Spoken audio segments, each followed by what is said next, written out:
What's going on, everybody? Welcome back to the Hardworking Happy Hour. I am Sean. And I am Catherine. And as always, we'll be breaking down all things trades, entrepreneurship, and turning your creativity into a passion career. That is what we do every week, and that's what we're going to do this week as well. Sure are. We've got some really good topics this week. It's a little bit of a mixed bag. It's a bit all over the place. A little bit all over the place, but a couple just little fun topics that have crossed our path over this week. Yes. And what? First of all, I do want to address, before we talk about what we're talking about, I do want to address that I made a mistake last week by saying we would have a guest on this week. It's actually next week that we will have a guest on. So my bad. I apologize. Stay tuned until next week, though. We'll have a very exciting guest. You know what we should do? What? We should just keep saying this every week. Like, we have the most exciting guest in the entire world. You'll never guess who it is. That would be a good tactic. No, it was next week. Yeah, that's a really good tactic. Just keep people hanging on. And no, we actually do have a guest next week, and it is going to be a really cool, fun episode. But this week, I'm excited about because it's just a couple fun things that came across our desk this week. Yeah. That we're going to talk about. A new little, segment of the business that we have discovered as a fun accident that our fun little side hustle we happened upon. Yeah, which honestly, I'm really excited about. It's a great idea. I'm glad that we'll get into it a little bit more. We'll get into a little bit more what it is, and then a couple other things. We're also going to talk about the importance of building community in the trades. Mm-hmm. It's something we've touched on a little bit, but it's I think it's just very important as a business owner and as somebody that's in the trades. It's so up and down. There's so many ups and downs in this industry, especially as we go into a little bit more uncertain economic times. Mm-hmm. It's good to have a sense of community because, you can see something on the news that we're going into another recession, and then you don't get a call for 3 days in a row, and you're like, oh my God, it's here. It's the Great Depression again. Yeah. And then, you can reach out to people and they'll be like, yeah, leads are maybe down a little bit, but it kind of evens it out. You can be in like an isolation chamber as yourself, and then you create your own story of what's going on in the world. So being part of a community can kind of like, you get like the average of everyone's experience, and it can put things in perspective for you, because it's very easy to like get carried away with your feelings in that moment. Yeah. About anything. Absolutely. Absolutely. And the other topic that we want, can we just go right into the other topic? The cornhole guy. The cornhole guy? Yeah. That's a good way to start off the episode, I do believe. Yeah. Okay. All right. I really wanted to talk about this because I heard about it. And so there is a man who is a professional cornhole player, which kudos, didn't really know that was the thing until I heard about this article. But he is amazing at cornhole, and he has no arms and legs. Yeah. And it's incredible. And we Googled it and watched a video because I was telling Sean about it this morning. And it's incredible. He has, I think, to just below his elbow on one arm. No, it's above his elbow. Oh, is it? Yeah. It's above the elbow on both arms. Okay. So he's just got, it's maybe like 10, 12 inches of upper arm. Oh, okay. All right. So it's just a little bit of arm. There's not much. And he plays cornhole, which is, if you don't know what cornhole is, which... It's like a beanbag toss. It's a beanbag toss into a board with a hole in it. And he was like just nailing him. He was doing so good.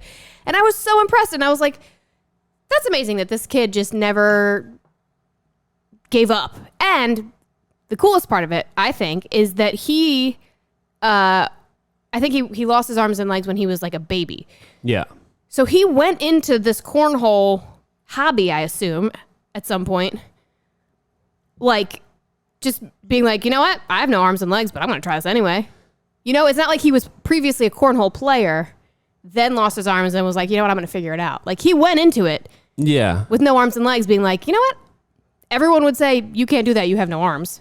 But he tried it anyway. And I think that that's really cool. It's definitely really cool. I'm kind of curious, what do you think would be harder going into it, like living your whole life with no arms and legs and figuring out how to play cornhole, or being like a professional cornhole player and then losing your arms and legs? I feel like that would be harder almost. Well, I think that if you already know, well, sure. I mean, either way, I guess it's hard. But I'm thinking of, what is that? There's a paraplegic, I want to say skier. She was on Dancing with the Stars. I can't remember her name now. Mm-hmm. Do you know what I'm talking about? No, I have no clue. She was a skier or a snowboarder. I can't remember which one. And she did it. Yes. Before, and then she got like meningitis or something, and she had to have her legs amputated, but then relearned it because she already, like, it was part of her life already. So she was like, I'm going to figure it out because I want to go back to that. Yeah. So that's what I think of this guy. Like, it's not like he like learned it and he like knew how to play the game and was like, you know what? I'm not going to let this injury stop me. I'm going to go back to it. He was like, I'm going to learn this. Yeah. He was like, I have every reason to not learn how to do this, but I'm going to. Definitely. And I think that's a really cool message. Like, absolutely. I think it's amazing. If you look at that situation from the outside, it's pretty incredible. Like, no one's going to be like, all right, Billy, it's your turn. You want to try this? Oh, you have no arms and legs. And then he's just like, yeah, no, I'm going to do it. Yeah, I'm going to actually do it. Yeah. It's absolutely incredible. Side note about cornhole. I did know it was a professional sport because I've seen it on like ESPN2 or whatever. Yeah. Like, when there's no other sports on, they put cornhole on. Insanely boring to watch. They make like every shot. It just always goes in the hole. It's like they have figured it out. There's no, it's like bowling. Like you watch bowling on TV. It's like they always get a strike. They always get a strike, yeah. They need to make it harder. They need to make the bowling alley like 300 feet long. Yeah. This is probably exactly why it's not like a primetime sport. Definitely. But good for him anyway. And I think it anytime you see something like that, you'll see something on Facebook or on the news, like this real feel-good story about somebody that is like defying all odds of just not taking no for an answer, not using any excuses to say, oh, I can't do this because I don't have any arms and legs. People, like, we all use those excuses every day in our lives. Yeah. It's something that some people do more than others, but I think everybody can relate to that in one way or another and just say, oh, well, I can't do that because I'm not good at that. Or I can't be a business owner because I'm not really good with numbers. Or I can't make a company because I'm not a good designer. Or, all of these things, like there's excuses for everything. Yeah. And the biggest thing that is like the gateway to entry is just getting started. Like just deciding like I'm going to do this and figure it out is the biggest hurdle of all. Because once you get into it, you realize like you can like cope with some of your shortcomings by being good at other things within a business. Like you're never going to be really good at all the aspects it takes to run a business or to be a tradesperson. You're going to have to lean on your select few things that you're really skilled at and hopefully bring people around you or just cater your business to those things that are really in your wheelhouse. But it just goes to show you, like, just do it. Stop with the excuses and just do it. Yeah. Even if that, like, in this case, it's a pretty valid excuse. No one would be like, oh my gosh, you're not going to try cornhole, you lazy POS. Like, they'd be like, oh, yeah, okay, that makes sense. But he still did it, even with a valid excuse. So if he can do it with a valid excuse, you can certainly do it with your half-assed, made-up excuse. Absolutely. Absolutely. Can you think of a time where there was something maybe you like made excuses for and then decided, you know what, I'm just gonna do this and then it turned out good? Yeah, I mean, what do you got? Well, the first thing that comes to my mind is being a woman in construction. Was that what you were going to say? No. Oh, okay. That's never stopped me. It's the only thing that's just like filled you with vengeance. Yes. No, with sailing, that's the only thing I do competitively. And when I was a kid, I sailed and then I moved away for a while and there was a large portion of my life, like 7 or so years that I didn't race. I didn't, I didn't have any opportunity to. part of it was in Alabama, part of it was in California. I couldn't afford to sail out there, so I just didn't do it. And then when I came back, everyone was like, that sounded really like conceited to everyone. Everyone kept asking me to crew for them. Yeah. No, at the yacht club, people would be like, get back into it. You're back in here. Like, and I was like, oh, it's been a while. I haven't, like, I was looking for every excuse because I was like, what if I don't remember how to do it? Yeah. And then I got back on the boat and I was like, no, even if I didn't remember how to do it, I could have figured it out. Like, that's certainly not an excuse just because I couldn't remember how to do it. Like, okay, whatever. Your brain is magically wiped and you can't remember how to do it. Relearn. Yeah. You want to do it and learn how to do it. So that's the first thing that comes to my mind. What about you? How you doing with it? Sailing? Mildly good. Smooth sailing? Decently good. Yeah. Nice. It has been smooth sailing ever since. And I remembered how to do it.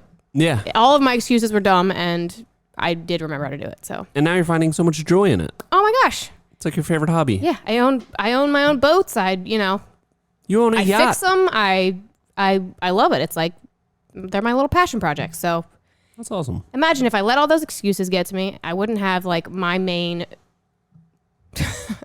source of joy right now. Yeah. I have other sources of joy, but sounds wonderful. That's a pretty good one. Anyway, what about you? What about me? Something that I made excuses for. Let me try to think. I do think that naturally I'm pretty good at not making excuses to not get into things because my natural inclination is like not even think about it, to just like just jump right in. Just jump right in and then like be like, what? Wait, where am I? What am I doing? But no, let me think. I would say one of the biggest things that kind of held me back was, we talk about a lot on the podcast about all my shortcomings, and I'm good at the creativity and I'm good at the vision and the imagination, but I'm not good at all of the other stuff of like, just organizing the business stuff, doing the books, doing all this stuff. And I definitely used that excuse to like just encourage my bad habits to continue. Like I told myself that just with things like not planning out projects properly, like I thoroughly convinced myself that the creative magic happened in that chaotic space of figuring it out on the fly. And that was like purely an excuse that I just didn't want to do like all of that, like really detailed planning. Yeah. I would always procrastinate that. And then it was like, I was just scrambling at the last minute. And yeah, some really cool ideas do come that way, but those ideas now come when I sit there and I sit down and I really look at the design and I figure out like all the details in the design portion of it. And then there's little things here and there that we can kind of figure out on the fly that still give you that little bit of creative flexibility. But I used that for probably at least 2 years, that I convinced myself that I can't plan these projects out better because that's going to limit my this creative magic that happens when there's no plan in the middle of a job. And I just used that to like soothe myself and say like, no, it's you probably could plan this out better, but don't do that because that's going to mess everything up. And so your way of making an excuse was creating your own reality about the situation? Yeah, that's usually how I cope with a lot of things. I've just, created my own reality about how I want to spend my time and what I want to do. So yeah, that's something that once I broke free of that, it was like, wow, that was holding me back in the biggest way. Yeah. And then a lot of the design stuff came out better when like I had time to sit there, draw it, think about it, go back to it, look at it again. And now, especially the stuff that we're doing now, it would never be possible without thorough planning. Yeah. Because a lot of those really cool details are part of the actual architecture of the structure, and that needs to be figured out beforehand because an architect has to draw it and phantom post. You can't just be like, it'd be cool if we took this post out. It has to be designed for that. So I think by accepting that and not letting that excuse continue, it pushed me to be a way better designer a way better business owner, and I'm glad I did. Yeah. And you know what else we do? What do we do? To stop excuses? If either of us come up with something that even remotely sounds like an excuse, we say, not with that attitude. Not with that attitude. And then it's become so toxic within our workplace that it makes no sense anymore. And whenever you say something about anything, we say, not with that attitude. That has become almost toxic. Yeah. Another thing that I like to say is excuses are like buttholes. Everyone's got them and they all stink. Yep. And what's the other one? Excuses are the skin of a reason stuffed with a lie. That was... tell the story behind that one. Yeah. A teacher that I had in 4th and 7th grade. She did a little shuffle. Oh. She had that right on her desk. She did not like me at all because I was very adept at coming up with great excuses and using wild creativity to paint a grand picture of why I could not complete this assignment. Yeah. So she had that right there on her desk. She was a little nutty, but anyway, love that quote. Great. We say it Excuses are the skin of a reason stuffed with a lie. Yeah. So attitude is everything. Perspective is everything. Adjust your attitude and adjust your altitude. Yep. Higher, I guess. And maybe become a professional cornhole player. Who knows? Yeah. The world is your oyster. Certainly is. Well, that was a fun little topic there. That was fun. I'm glad I got that off my chest. I really wanted to talk about it. Yeah. I was so impressed. I was impressed just why, like, it was fun to, like, you told me about it. I'm like, he's got to throw it with his mouth. Like, he's got to bite it and, like, chuck it with his head. But no, he like, kind of pinches it. It's impressive. It's very impressive, and he was insanely good. Yeah. It was amazing. Yeah. Definitely amazing. All right. Well, should we talk about our side hustle now? I guess so. Yeah. How long have we been going? Just kidding. I know. That was just a joke because you told me not to do that. Don't do it. Bad radio, you say. It makes for bad radio. All right. Well, what about podcasts? Does it make for bad podcasting? That I'm not sure. Okay. It's a new world. Yeah. You know what I would love to hear from everybody? What? How much... What's the ratio of squirrely banter to like actual insightful information you want to hear? Is it like a 50-50 sound pretty good? We would love your feedback on that. Yeah. Because we can definitely... I don't know if we can get more insightful, like hard-hitting like info, but we could definitely get way more squirrely. Oh, for sure. If people wanted like a 90-10 situation on the squirreliness, not a problem. We could institute that immediately. If you wanted 90% hard-hitting facts and insightful knowledge, I don't know if we could do that. So it might be tough. Anyway, It might be tough. Hey, send us some feedback. Love to hear it. All right, our new side hustle. Yeah, our side hustle. You want to debut it? No, I want you to. I feel like you can paint a really good picture on this whole scenario. Oh, thank you so much. Okay. Months ago, we decided that, you know what? Our finished pictures are not good enough. They're not polished enough. We need to start creating a stockpile of accoutrements. Yes. Accoutrements for spaces, and it started with the really big project we did with the pool and the sunroom area, all that. We were like, this space, like, we need finished pictures of this, and then we need them to look awesome. But it needs a little je ne sais quoi. It needs a little something. And everyone has their own personality and style. And like that particular family kept decorating things seasonally. So we couldn't get photos because everything was decorated seasonally. Yeah. But we didn't have any other options. And we wanted something kind of neutral. So we decided then to, and this was probably back in the spring, early spring. Yeah. We decided to go out and spend a bunch of money on a bunch of fake plants. We got wine glasses and little dinner tray serving situations. I don't know what you call them. The little basket thing. Serving tray would be. Serving tray. Yeah, that works. That's the technical term? Okay. We got a coffee table. We got a whole bunch of stuff. And throughout the course of multiple projects, we kept using that same stuff. And then if...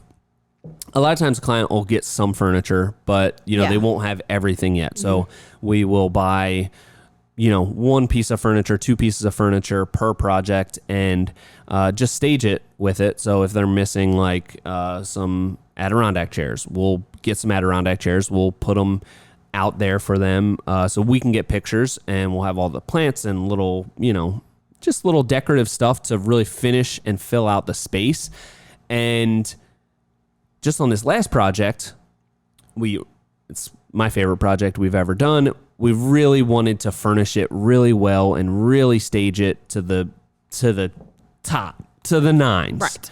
So we went out, we bought 4 really cool Adirondack chairs. We got dining chairs because they were still waiting on those. We brought bar stools. We bought throw pillows, all kinds of stuff. We spent a bunch of money, and we brought all this stuff there. And when we were there, they were like, we kind of love all this stuff. Can we buy it off you? Mm-hmm. And I was like, yeah, that'd be great actually, because it's like so hot out and I don't feel like loading this back up. And it sparked an idea in my mind. Like, it's great to have this furniture to stage projects. And if the client doesn't want to buy it, like, fine, like, we just take it back and we have a shop, we'll store it here, and then we have stuff, and we kind of just grow a collection of outdoor furniture that we can stage projects with. But I always thought it had to be, like, I had the idea of, we can present clients with a furniture design and try to sell that to them. But a lot of times they're like, we're kind of looking on our own, whatever. But if we just bring furniture and we're like, we're just staging it for pictures. But hey, by the way, everything's for sale. Yeah. You can buy it. Do you want us to leave it here? And then they can see it in the space, and we've decorated it so nice. Yep. So I think... And it feels cohesive. It's like everything goes together. Exactly. So it's like, okay, I need everything that you brought. Yeah. So they're going to buy almost everything that we brought there, so we don't have to bring anything back here. And you might notice if you're watching the video, we usually have 2... what are those things? Elephant ear plants? Banana leaf. Banana leaf plants. They're not here. We sold them. They're somewhere else. So everything's for sale. Yeah. It's just a really cool way to maybe make a little extra money or just get great pictures. Yeah. Or a little bit of both. It's like a best of both worlds situation. Exactly. Yeah. Exactly. And I feel like previously people would be like, they would be asking you to help them pick out furniture. Yeah. And I feel like this is and obviously not, it's hard to be like nickel and diming people when you're like, well, I'm giving you my advice and, you're not asking for like a consultation fee or anything. But like sometimes it, that can get time consuming, and then they order it, and then it's like, oh yeah, we'll have furniture in 3 weeks. Come back in 3 weeks and get all these finished pictures, even though you want to do it today. Yeah. Which is a pain. But this is kind of like a way of, they buy it and you make a little bit of money off of it, or they don't and you have it for the next job. It's like kind of the best of both worlds. And now that before we didn't have a space to keep it, but now we do. So if we need to, we got it. Absolutely. And I think it is the one thing that takes your pictures to a whole nother level, especially those shots where a client can look at and feel themselves in that space. Like they can envision being there. Yeah.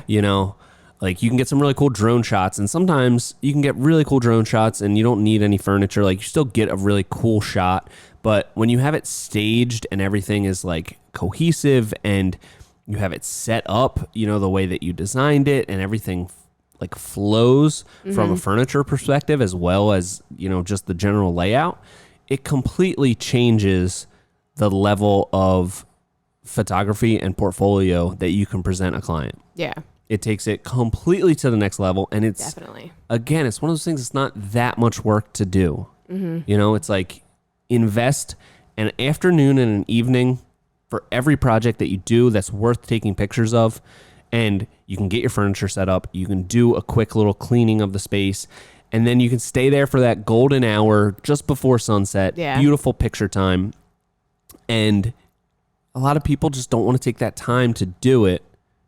It's so worth it. Yeah, I completely agree. And I feel like some of the spaces that we build are visually interesting enough on their own that it does make for good photography even without photos. It still looks good. Yeah. But obviously the furniture takes it to the next level. Yeah. But especially for like people who are just starting building decks where they're just building like pretty simple, just plain rectangle decks, this is like the best thing that you can do for those, because absolutely, if you take a picture of a rectangle deck, it's just like, cool. It's lackluster. It's like, okay, it's a rectangle. You know, like it's hard to really use that as like a portfolio builder. But if you take the time to really stage it and make it look like a lived in space, that goes so far.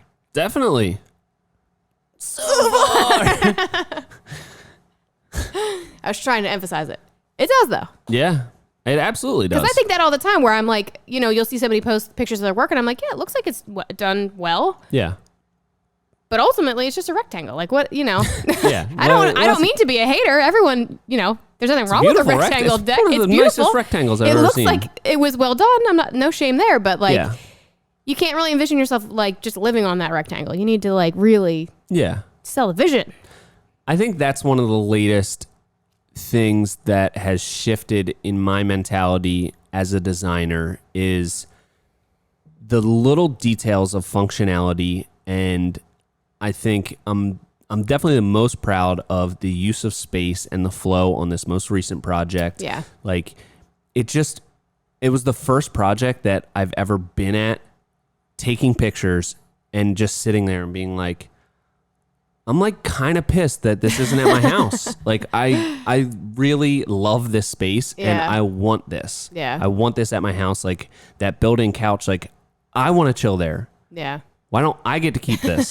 This is really kind of pissing me off. Yeah, we were lingering pretty hard. Yeah, for a long time. Yeah, we were taking pictures. It was getting late. The kids were like making s'mores. Yeah. And we were just still sitting there. Yeah, they were like, are these people going to leave at any point? Like they're sitting not taking here. Pictures anymore. Yeah. But it's really those small details, and I think it's one, I consider it an evolution of me as a designer. Like going away from like having the structure and the stuff that we do be a little bit more understated, I guess, in a way. I mean, it's not really understated, but I don't know how to describe this. Like, you know, I think a lot of, like, you're referencing those rectangles. Like, people want to show off that, like, perfect straight line that they did. And, like, you know, everything is, like, square within a 1/1000th of an inch. And, like, everything's so precise. But it's, like, that's not, like, yeah, that's important. That's great. You want to build it well. But that isn't what people are really buying from you. They don't want, I mean, they want it to be built well, like I said. But that stuff doesn't matter as much as like the thought and effort you put into designing it to function properly and just being like an inviting space. So that's what's led me to, like, before I kind of like didn't even want furniture on it because it's like I want to see all the deck boards. I don't want to cover any of these. I don't want to cover any bit of this inlay. Yeah. I don't want to like distract from what we did. But then I realized, like, no, that's like, it needs to be like, it's not finished until it is ready to be lived in and enjoyed. Yeah. And that was something I saw at the Frank Lloyd Wright house. All of the furniture, almost all the furniture is built in and it's all designed by him. So like the rooms are designed around the furniture is designed around the rooms, and it's all part of the package. So something to think about. Something to think about. Well, yeah. Accoutrements. We're accoutrement hustlers now. It's a pretty cool title of a job. Accoutrement hustlers. All right. Well, you got anything else on that? Don't think so. But we talked last week about making up your own titles, right? We did. We did. Okay. Yeah. Why, you wanted to revisit that? No, I just wanted to make sure we touched on that because it's so important. Making up your own titles, like we just created a whole new accoutrement hustlers. Yeah. Sounds kind of cool. Yeah, I got a letter in the mail for something. Mm-hmm. Who's who of something. It's probably not real or whatever. But I don't think so. Anyway, no offense, I don't think so. it said all my information and then it said a position, contractor. And I was like, or it said position title and it said contractor. And I was like, whoa. Absolutely not. That is not my title. How dare you? Yeah. Director of Global Expansion or else. So yeah, I agree. Yeah. Okay. All right. Yeah, I don't know what sparked that, but well, I think we're good with that. If we're reaching out for people to reach out about, or if we're telling people to reach back out to us about the 50-50 squirreliness or whatever, give us your best titles. Yeah. Like, what is your title? Tell us. Come up with your own title and tell us. I think that's a fun idea. Tell us, and then we'll shout you out on the next episode. Yeah. Maybe 2 from now, because we're having a special guest. The next one will be a special guest. It's like the most hyped up thing ever now. We're making such a big deal about it. We are having a guest. Wow. All right. Anyway, let's get on to the main event. Our actual topic. Our actual topic. Well, we kind of told people that it's going to be a little bit of a mixed bag today. Yeah. A mixed bag. A bag of mixed magic or whatever. Okay. Yeah. A fruit salad of topics. Yes. So anyway, the last topic we are going to talk about is community building. Yes. And I feel like this was topical because I keep seeing all these different groups that people start, all these different like leadership groups or whatever. Yeah. And I recently saw somebody, I can't even remember who posted it, but somebody posted something called Together in the Trades. Craig Scheller. Yeah. Craig Scheller was going to this thing called Together in the Trades, and I guess it's for spouses. I've very quickly looked at it, so I'm not sure if I'm even saying this right, but it's for spouses who work together. It's some sort of like retreat. And I think Caleb Allman, I think he also posted about it as well. Yeah. But I thought that was interesting. I was like, who would have thought? Such a niche thing. Spouses who work together in the trades. Disclaimer, we are not spouses. Everyone thinks that we are spouses. We are not actually. We are both individually married to other people. We are married, but not to each other. Yes. But I thought that was so niche. But then I was like, I guess that makes sense. There are a lot of people who have like, usually people are like entrepreneurs and then their spouses kind of get like wrangled into it. Yeah. Helping with the family business. So I was like, I bet that's a very complicated dynamic that people work through. What better way than to have like some sort of community around it? That's great. What a cool idea. Definitely. So that's what made me think about it. Maybe if that was around like back in the 80s and 90s, my parents would still be together. Oh. Just kidding. Jesus Christ. That was a little dark humor. Anyway. No, it is. I mean, it is like a niche, super niche thing, but you can imagine it's probably, well, I can definitely imagine, me and Sarah worked together for a little bit and we decided, you know what, this is not. Yeah. This is tough. We're not going to enjoy this. Yeah, I wouldn't even try. My dad, like that was, it's very tough working with family, especially a spouse. So it's such a niche thing, but you can see that, obviously, like, hey, there's some complicated dynamics involved with this. It'd probably be good to be around a community of people that are also can relate. Yeah. Yeah. I'm sure they probably split it up at times. So like, all the men can complain about men be the crazy, women, right? Women be crazy, right? It's probably a lot of that. Yeah. Like, I think that's a probably do that pit them against each other. Yeah. Tear them apart from the inside. Yeah, probably. But I think. Yeah. Sorry. Go ahead. Go ahead. I think it illustrates the importance of finding your people, finding your tribe, and no matter what sort of like niche industry / life situation you're in, there's probably a group of people around it that you can like find community in. Yeah. Another thing we were talking about is when we were talking about other podcast guests that we could have on, you suggested somebody who works alone because you thought that would be interesting to hear their perspective on working alone. Yeah. And that made me think of this too, because I always think about like, there will definitely be times one of us will say something and the other one will be like, oh, did you consider X, Y, and Z? And then you're like, I didn't. That didn't even cross my mind.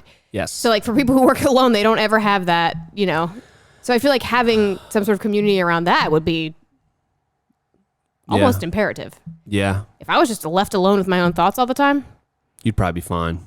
You'd probably make good decisions. Imagine how many sound effects would be in our videos if it was just me. I was making the amount of time, like, and it is become apparent, like, now that I'm not editing the videos, and usually when we do like a viewing of the progress, it's me, you, and Steve, and we're all watching it. Like, the amount of times that I'm like, there should be a sound effect there, and then you're like, you especially, you're like, no, they're just not. That's like going to be so distracting. There's no need to put a sound effect every 4 seconds in this video. And I'm like, I don't know. I think it would be cool. It's one of those things that I think you got desensitized to, because I was working here, obviously, where like when I started working here, you were editing the videos, and there was a sharp increase over the time that I started before the time I started editing the videos. You were just ramping up those or sound effects, and then I took over, and I was like, you know what, we'll just slowly pull it back a little. Maybe we'll pull it back. I hate it. I hate it. I don't agree with it. I don't like it. I love sound effects. Yeah. So sometimes it's good to have somebody to bounce your ideas off of. Yeah. Wait, how do we just went on like such a weird sidebar just about having sounding someone, boards, having somebody to keep you in check. Yeah. So I think there's a couple different ways that you can go about these groups. There's like on Facebook, obviously there's free Facebook groups and support groups and for all types of things, for probably anything that you can even imagine. Yeah. But the downfall of those Facebook groups is sometimes people are so mean. Oh, it's like not helpful. Yeah. It's like, hey, I just started and like looking for somebody. You horrible. Suck. Give up. Why were you even born? You're the worst. Yeah. So you do. People are horrible on those sometimes. Sometimes people are so nice and helpful, and then other times it's just like, yeah, it's pretty bad. Ripping people to shreds. Yeah. So you do have to find that balance of, do I have thick enough skin for this type of feedback? And I think, a bit of it, you have to have the right mentality and attitude about it. I think if you go into, just a trade group and like you're really posting your work for constructive criticism, like if you really put it out there, like explain your situation, like, hey, I'm just getting started. Like, I just branched out on my own. This was the biggest job I'd ever done. I know it's not perfect. I can improve, like looking for constructive criticism and trying to learn and get better. Yeah. If you pose it like that, you're probably going to get some more helpful, like, restrained comments. People are going to throttle it back a little bit because you've kind of humbled yourself already. If you just post off like, 23 and just built my first $100,000 deck, cha-ching, something like that, people are gonna be like, you're the worst. Yeah. You're everything that's wrong with this world. I hate you. I will find you. Stuff like that. Like, I will find you. I'm not gonna tell you what I'm gonna do when I find you, but just know I will find you. And then it's up to me after that.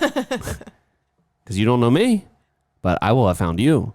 That's very scary. That is very scary. It's kind of just like an open-ended, vague threat. Yeah. So anyway, watch out for that. Part of it does depend on your attitude and how you present yourself. Yes. If you present yourself as a know-it-all, people are going to put you in your place right away. Also, if you look at yourself as you got it all figured out, there's no room to grow there, right? For sure. So how did you... So glad you asked. I don't know what. The deck building community is it's a pretty tight-knit group, I would say. Yeah. How did you find your way as a young deck builder? How did you find your way into this community of tight-knit deck builders? That's very interesting, actually. Because I feel like that's not... Like, there's plenty of builders out there that don't know that there's, like... community out there, or like trade. Like my husband's a contractor and he's never been to a trade show, which to me, I'm like, what? That's like so fun. Why would you do that?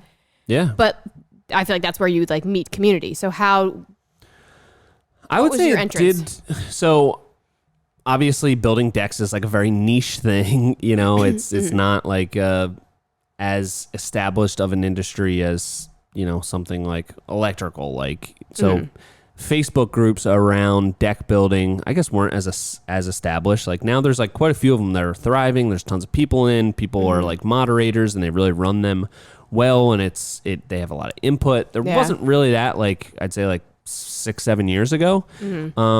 It really started with going to trade shows.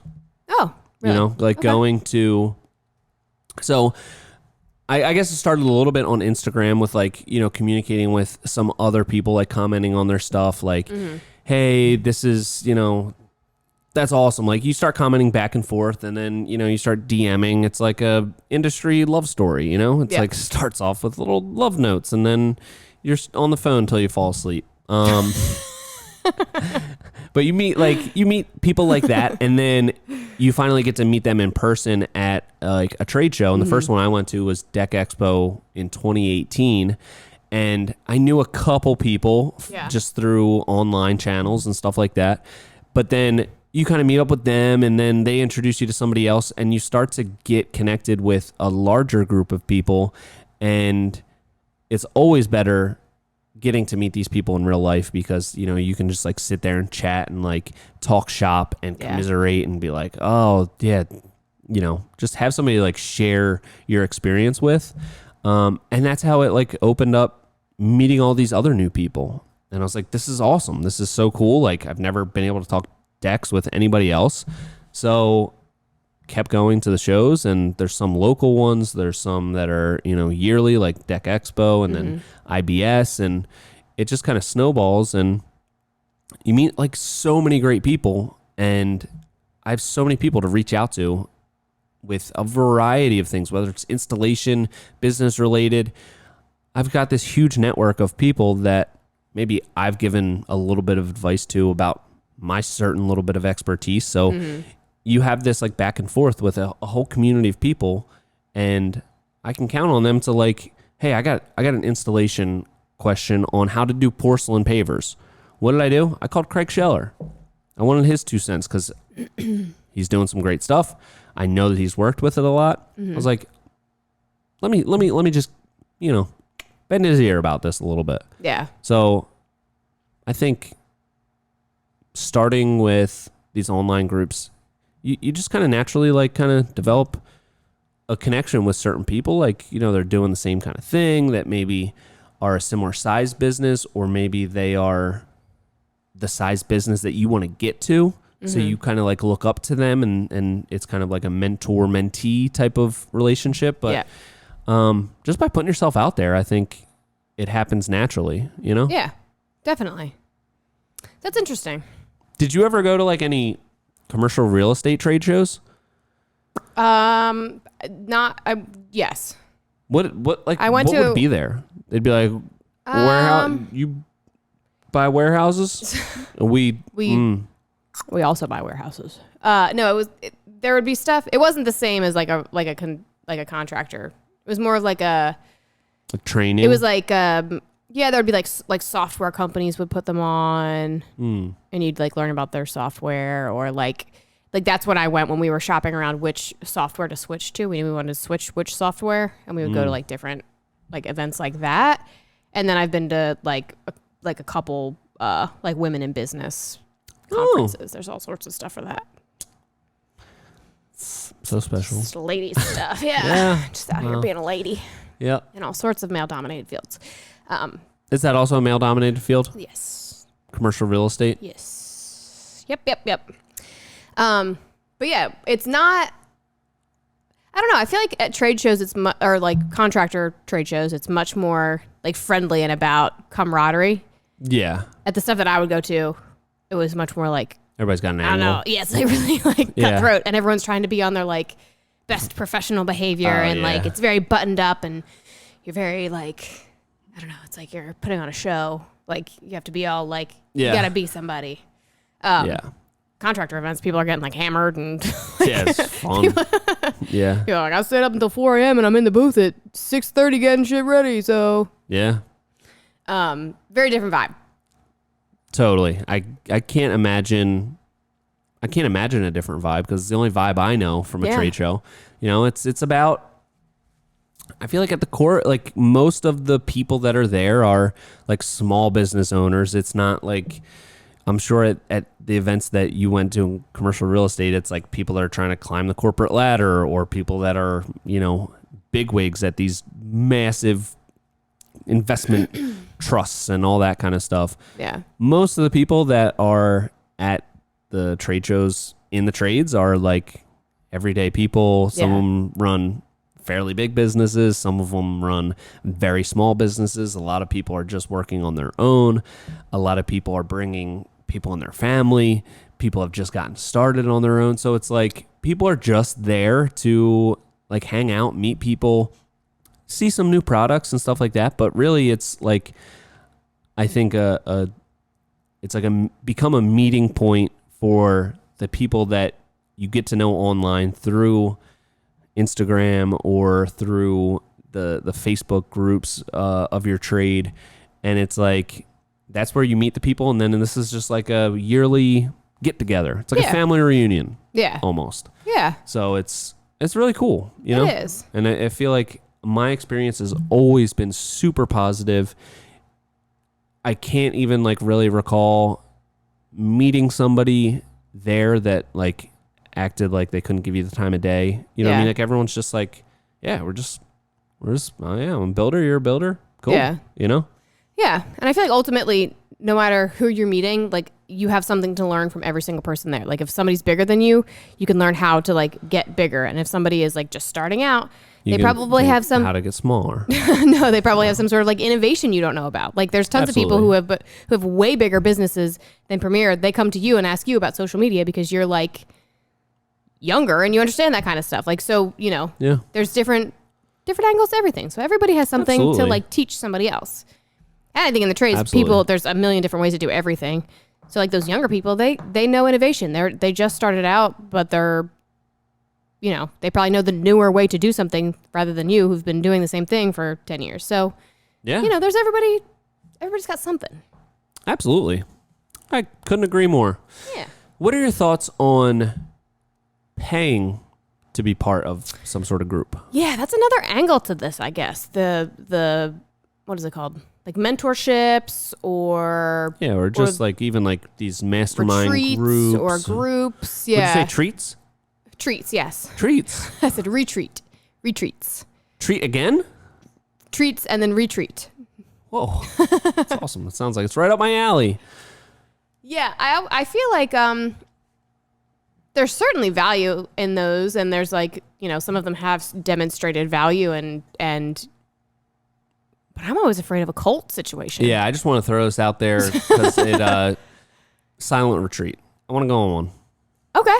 Like a 1 week silent retreat. Oh, you would be so bad at that. I know. That's why I feel like I need to go.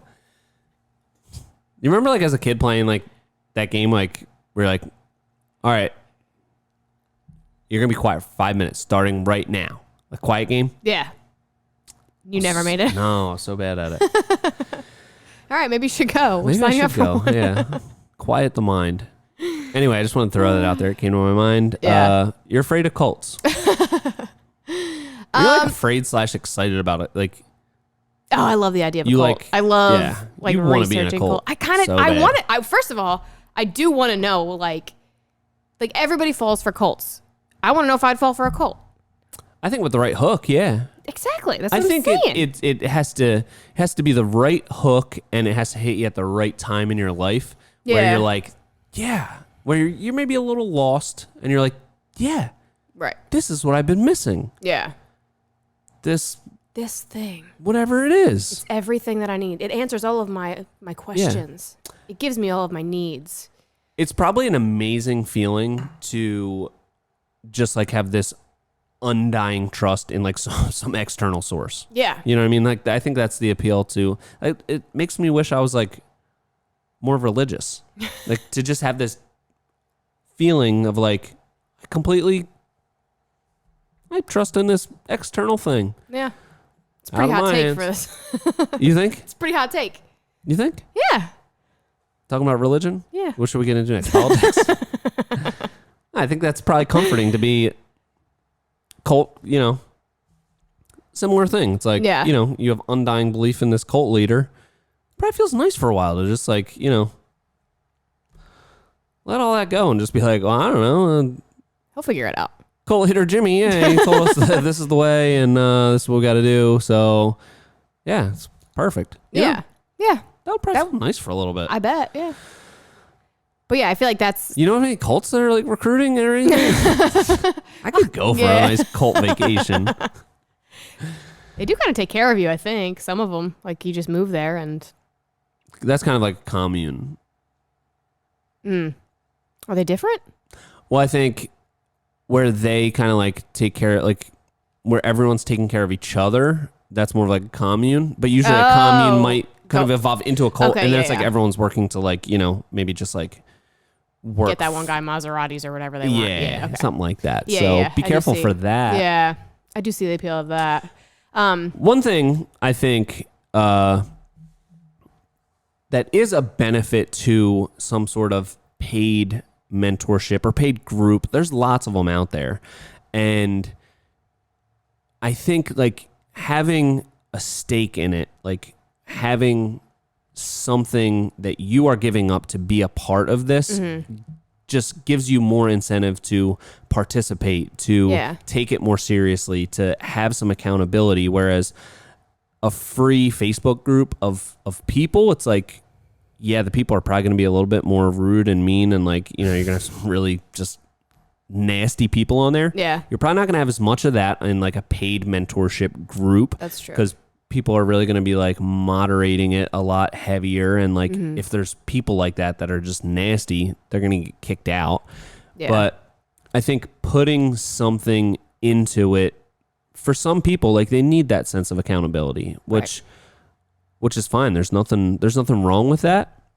It's kind of like hiring a personal trainer. Some people are like great at being self-motivated and everything else in their life, but they're like, I know I'm not going to work out unless I have an appointment with a personal trainer, and I know I'm paying this person $50 an hour to give me a good workout. So like that's the thing that keeps me accountable, and I have to do that, and that's money well spent. And if you know yourself like that, and that is what's going to keep you motivated and keep you accountable, I think that's great. Yeah. You know?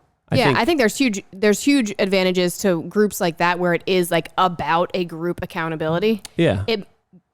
It makes me a little suspicious when it's like everyone's like, this person is the end all be all to all of my business needs and they are going to help me. Yeah. That's when it gets a little bit like iffy to me. Because like one person they don't know everything. So it's like, that's where I'm like, But if it is truly a group accountability thing where all like it's a group of people working together to like share knowledge, I think that's great. Yeah. And good, you know, you got to pay for things sometimes. So if that is part of it, then don't be afraid to invest in yourself and your business. And just be honest with yourself. Like, if it's like you're just paying for the accountability, that's fine if you know that about yourself. Like, hey, I'm going to pay $100 a month to be part of this group because, you know, somebody's going to check in with me and be like, hey, did you do where you at with this goal that you set out? That's great. If you need that, that's money well spent if it's going to push you in the right direction. But I think people can get a little bit disillusioned by, you know, having that as like, this is the thing that's going to like fix everything for me. Like I've just been doing the wrong thing. There's nothing wrong with me. It's just like, I didn't have these secrets. Like I think when you are looking for a way to like pay away your problems, like all I need to do is just be part of this group and then everyone else in there is successful. I'll just be successful. Right. Like you have to be in it for the right reasons and know your motivation behind like what you're trying to get out of it. Right. If you're looking to pay for an easy way out, you're not going to get what you wanted because there's no such thing. Right. If it sounds too good to be true, it is. Yeah. One of those situations. Yeah. Yeah. Yeah. Okay. I don't know. Just my 2 cents. Yeah. It's about all it's worth. I'm still looking for that women in construction group that I've talked about founding. Isn't there's no women in construction groups? There are, but I don't know. They're all just talking about like fashion and their boyfriends and The Bachelor. Exactly. That's all they talk about. No, I feel like I can't relate to a lot of the women in construction because they have had to do these like I guess in like Canada and Australia. I think Australia probably has the most I've seen women in construction. Yeah. But they have to go through this like super rigorous like apprenticeship and all this stuff that we don't have to go through. Yeah. So I'm like, you guys got it like way harder than I did. So I just was like, I can do this now, right? And you were here. like, sure. Yeah. So I feel like I can't even relate to that. But yeah, I know I've talked about starting something here, but I haven't gotten around to it. I've gotten around to it. Maybe one day. There's a lot of money in it. Instead of joining cult, I start the cult. Is that of course? Oh, come on. I hadn't considered that. Okay. Yeah. All right. Well, I know what I'm doing this weekend. Perfect. How long have we been going? We are at our happy hour. Really? Sean. Congratulations. Thanks You've so much. made it in an hour. Yay. You know what is so much easier than the quiet game where you can't talk? Where you have to talk for an hour. I'm really good at that game. You are really good at that game. I finally found my calling. You have been talking for this 1 hour, and you've also been talking for like several other hours today. Yeah, and don't want to toot my own horn, but I feel like I did most of the talking today. I barely let you get a word in. Just been rambling the whole time. You're doing a great job. Pretty good at talking. Okay. All right. Anyway. It's been fun. This has been a fun, squirrely episode. It's been fun. It's been real. But it hasn't been real fun. Yes, it has. No, I'm just kidding. Don't be It's negative. been so much fun. I know. That's just something you say. It's been real. And it's been fun. But it hasn't been real fun. See you later. You know, it's like just a funny It's like little... a dig, yeah. Yeah, it's just like a funny thing you might say like in high school. Yeah. I don't know. Good one. Totally. All right. Now we're just rambling. Are we? This would be the definition. This is you know what? the Why don't you look up the definition definition of rambling for me? Can we get that looked up? No. Yes, we are rambling. So thank you for listening to this podcast. We love you. Again with the love. Big words. Yeah, people just if they got to the end of that whole ramble, We love you them. deserve Yes. that. What do we say at the end? Till next time, this has been the Hardworking Happy Hour. See you next week.